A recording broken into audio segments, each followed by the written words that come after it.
between the U.S. and Canada. Joining us now to discuss it is Allen Mendenhall. He's a former business school dean, and he's now a senior advisor with the Heritage Foundation. Thanks so much for joining, Allen. What, in your view, led to the breakdown? It looked pretty positive with that extension last week, and then both sides now blaming each other for the implosion. Yeah, well, I wish I had insider knowledge to know, but I suspect, Canada probably didn't want to do something with the Keystone Pipeline. There were all these rumors that we may get some kind of a deal involving the Keystone Pipeline, which had been sort of an energy product lying dormant since 2021. So that could have been part of it. And, I think what's interesting about the situation is we're talking about Section 338 tariffs, but we already have Section 232 tariffs going on against Canada with steel and aluminum and with lumber. So all these different tariffs are ongoing at the same time. It can be kind of confusing to talk about because the president's power to institute tariffs through IEEPA using those emergency powers was struck down in February, and that's when he shifted to these 122 tariffs, which were temporary. Those expired in July. So then he pivoted to Section 301, and Canada's got tariffs under those as well. And that's the forced labor provision where the United States is tariffing any country that is implicated in essentially slavery, goods that are produced or mined involving forced labor. So what we're looking at right now is this 338 tariffs, and this is kind of becoming a tit for tat where it continues to escalate, and the president has announced a new wave of tariffs that might go into effect in 2027. Yeah, there's a lot to it, obviously, and the mechanisms by which the president is using and the spirit of what he's trying to accomplish, there's a little bit of wiggle room there. But when we talk about Carney's comments about the U.S. attempting to dictate who Canada can do trade with, I had a guest yesterday on who said that Canada's really becoming like a Trojan horse for China. I want to get your perspective on Canada's relationship with China and how that may or may not affect the U.S.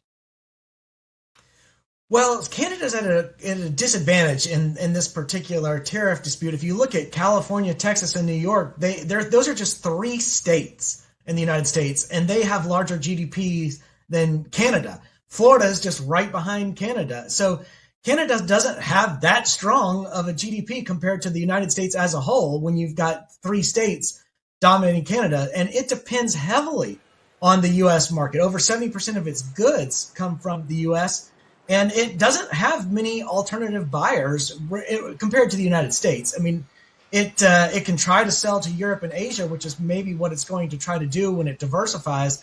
But right now, it's heavily dependent on the United States, and its industries are heavily integrated in our supply chains.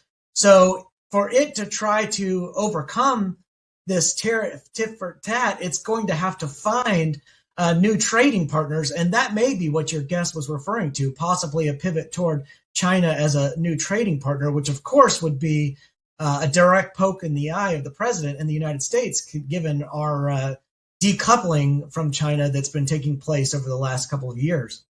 Yeah, and we saw in that last video, Vice President Vance saying that products come in from China, they may do 1 or 2 processes to them, and then they get exported to the U.S. as if they're Canadian products.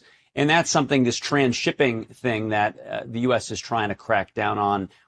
How does our relationship with Canada then affect sort of a backdoor way of dealing with our relationship with China and the aggressiveness that we're trying to counteract? Yeah, well, the timing of it certainly is not good, given the what we're trying to do with the Strait of Hormuz and Iran and place financial restrictions, because we're going after essentially buyers of Iranian oil, and China's a major buyer. I've heard it's between 80 and 90%. So we would be imposing, sanctions against Chinese banks, refiners, and other companies involved in the trade. So as we're trying to attack Iran's financial networks right now, which involve banks and cryptocurrency networks and all these things that are tied to China, the timing of this is a particular affront to the United States. And I don't see how Canada comes out better off during this process. This just seems like a really big miscalculation on Carney's part. I mean, it's just that the United States economy is so much larger. We are neighbors, and this ought to be something we should resolve pretty quickly. And remember, like, this was all started because Canada had been imposing disproportionate tariffs on us. That's what started this entire thing. So I think it's reasonable to assume we could at least achieve some form of parity, some sort of fairness through our trade deals. And I think that's principally why the Trump administration has been resorting to tariffs to begin with. I mean, these particular tariffs exclude energy costs. So there is an implicit acknowledgement here that tariffs do make imported goods more expensive. But I think what the administration is doing, and what it's been doing throughout many different tariffs, is using them as concessions for other countries, trying to get them to be negotiating leverage rather than just taxes. If you can persuade your trading partners to reduce their own barriers or increase purchases for U.S. companies, then the economic benefits would outweigh some of the costs of tariffs. And I think that's the approach that the administration has been trying to take. Well, it seems like it's come to a head. We'll have to see if this is going to be long term or if it will get resolved quickly. So appreciate you joining us and sharing this very interesting way and perspective of breaking it down. Allen Mendenhall, thank you. Thank you.